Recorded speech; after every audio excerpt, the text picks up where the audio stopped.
It really happened. On Tuesday, it really happened. The unthinkable became real. We can look to 4 years of struggle to maintain the rights that have been the result of generations moving forward. We can look to years of decisions that will put our country at odds with most of the free people on this planet. We can look to the repeal of the meager environmental laws that we do have, and gigantic storms will happen, droughts will happen, flooding will happen, and numerous species will decline. Healthcare will be available for fewer people. Many workers' rights will be erased, and retirement may not be available to some.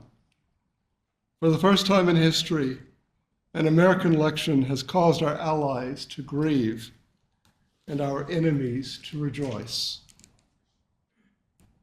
Illegal immigrants will be persecuted, even perhaps if they are married to US citizens.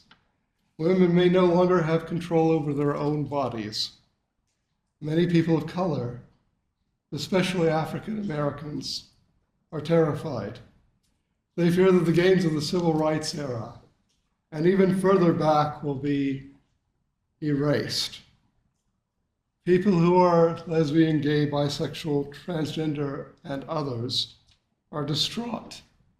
Some fear that their marriages will be dissolved and their children taken from them.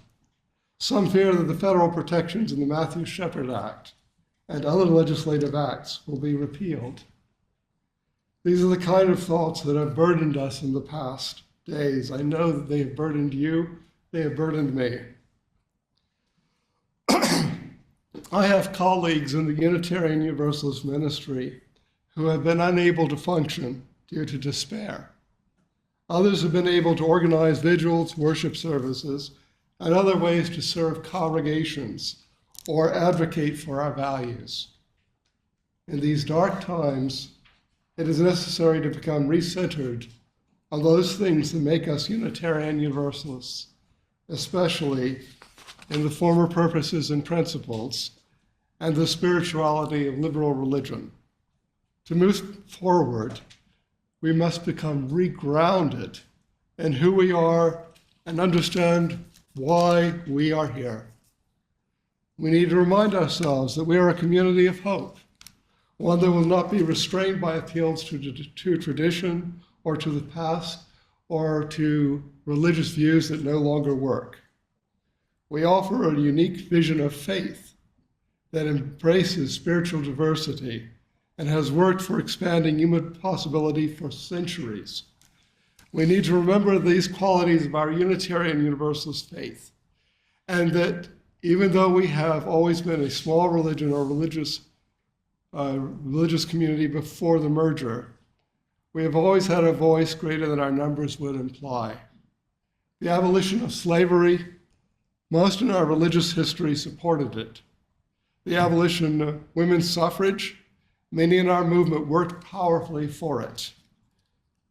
Civil rights, we have martyrs who died supporting equality, and many of our congregations in the Deep South took a stand. LGBT plus rights, we were the second predominantly heterosexual, cisgender religious community in this country to take a stand for equality, doing so first in 1969 during Richard Milhouse Nixon's administration, the first Nixon administration. This is history, you might respond. But at a time like this, we need to remember that we gave our energy for human rights and that most of our society eventually adopted the causes for which we struggled long ago. In the face of these times, we must reaffirm again our commitment to human rights and justice.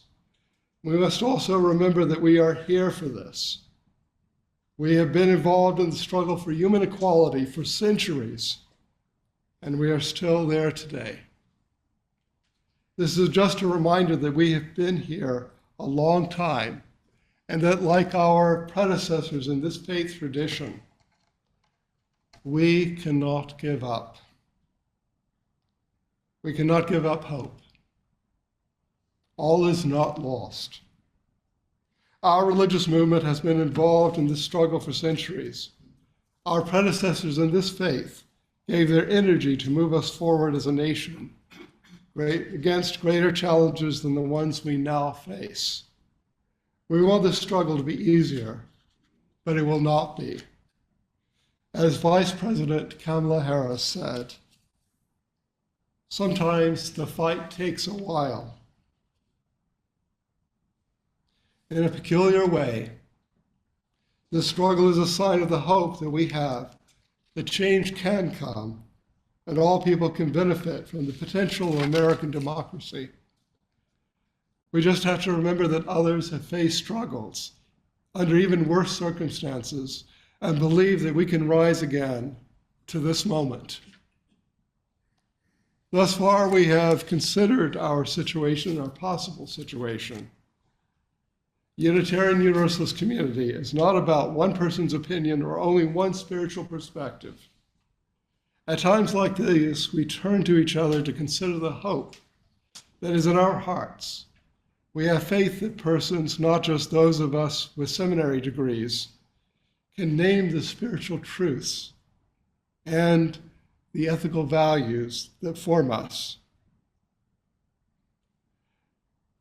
This is a participatory service.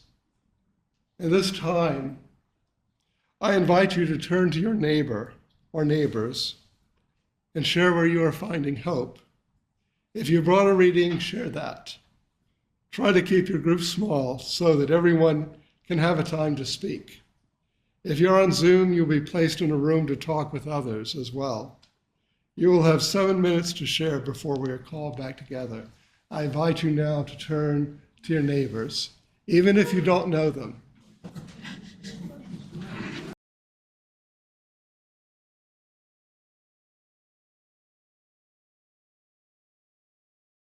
But we are special.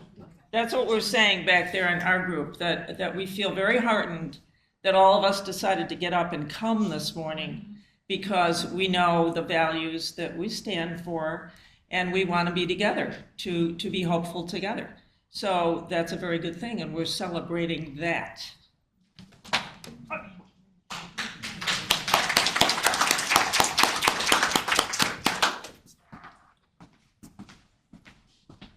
We have several people in our group who have a lot of hope for our younger generation, teens and tweens who are very open-minded and flexible, but maybe we talked about a little sheltered and need to be shaken up and activated, and that this may help do it.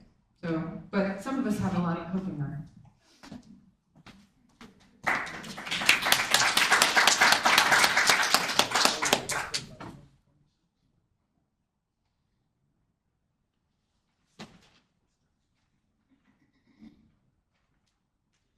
I'm Tom Reposh. We didn't plan it this way, but our breakfast forum this morning was on the subject of grief. And we had a wonderful person, Audrey Nolte, arranged by Kathy Stagel. And it was supposed to be about grief on the death of a loved one, but she extended it, and she's agreed to provide some resources for us for coping with our grief, so I'll share those when I receive them. Thank you.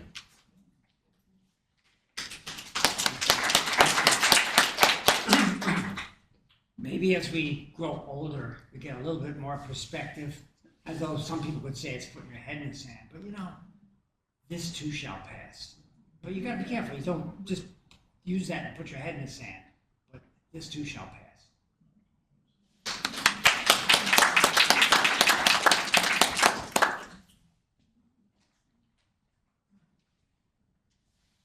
Last call.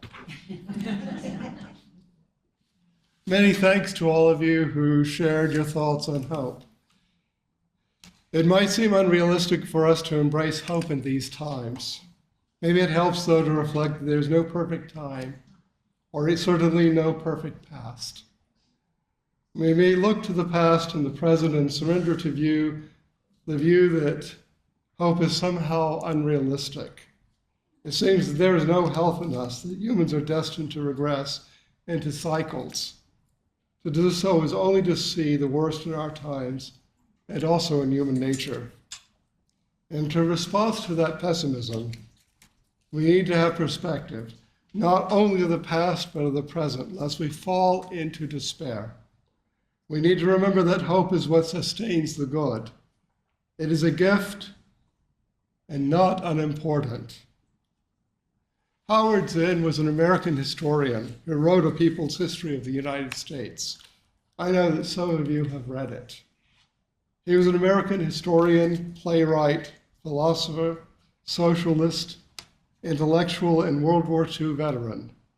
Despite detailing the violent and oppressive struggles of American history, Howard Zinn believed that human nature was capable of tremendous good, and he encouraged others to retain a sense of optimism. He wrote, "To be hopeful in bad times is not just foolishly romantic. It is based upon the fact that human history is a history not only of cruelty, but also of compassion, sacrifice, courage, kindness, and to live now as we think human beings should live, in defiance of all that is bad around us, is itself a marvelous victory." Zinn tells us to live as we think human beings should live. He calls us to be hopeful even when it is challenging. He calls us to remember that we can be compassionate, courageous, and kind. We might do that in the face of forces that encourage cruelty. Maybe our hope is in being the kinds of people who live in that kind of faith. In closing, I do not share Emily Dickinson's view of hope. She was an upper middle class woman living a socially restrained life in a town in Massachusetts in the 19th century. Due to the time that she lived, her social class, her community, her gender, and other factors, Emily Dickinson's life had many rules and many boundaries. She probably couldn't see herself in any other way as the fragility that was assigned to her by our culture. As a woman of her era, perhaps she could not imagine hope actively and found it difficult, a thing with feathers. Maybe the hope that we need in our time is one that reflects Vice President Harris's statement that sometimes the fight takes a while. Maybe we should aspire to the hope that is like the sewer rat in that Caitlin Saida perceived, something that fights to keep going and will not be broken. These times, I suspect, call for that kind of hope, one that does not relent to despair and calls us to engage in the struggle. Today, we might grieve the direction that our world is headed. We might feel that we are not so strong to resist the darkness as we once were. But it is not in us to choose the times we live in. As the poet Tennyson wrote, "That which we are, we are." We are Unitarian Universalists, and even though these are trying, desperate times, we are a religious community that affirms and promotes the inherent worth and dignity of every person. That is not a passive undertaking. Our calling as a faith is to make the world a better place for all.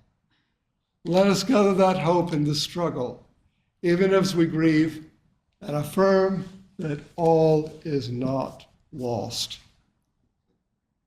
May we find the hope that will make us better workers for the good.